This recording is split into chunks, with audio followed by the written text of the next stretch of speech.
السلام عليكم ورحمة الله تعالى وبركاته. أهلا ومرحبا بكم معنا مستمعينا الكرام إلى نشرة الأخبار الصوتية والمصورة من يافع نيوز لهذا اليوم السبت 16 من يناير من العام 2016. وفيها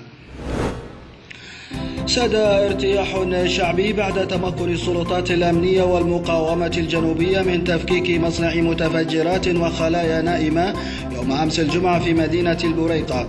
وعبر المواطنون بعدن عن ارتياحهم البالغ للتنبيه الأمني والتمكن من مداهمة المكان.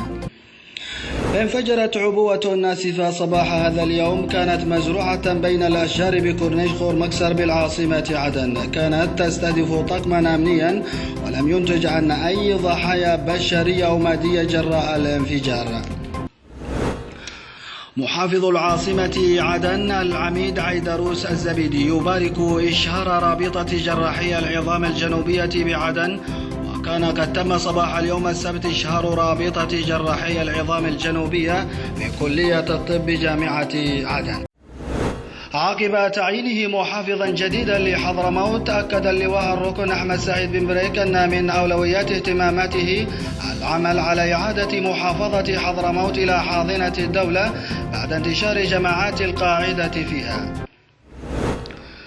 في مشهد حزين ولحظة يملأها الشوق والحنين، لم يكن أمام شقيقين غيبتهما سنوات الفراق غير أن يجهشا بالبكاء فرحا وتنساب منهما دموع الفرح. سالم ونور شقيقان يلتقيان بعد فراق دام 15 عاما نتيجة تقدمهما بالسن ووعورة الطريق الجبلية بين قريتي ساكنها.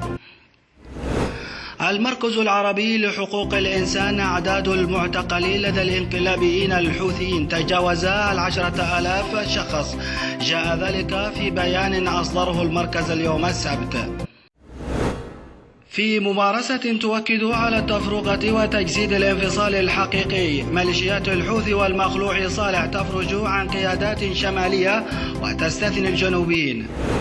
المقاومة الشعبية الشمالية بمريس تصد هجوما لميليشيات الحوثي والمخلوع صالح وتكبدهم خسائر في الأرواح والعتاد.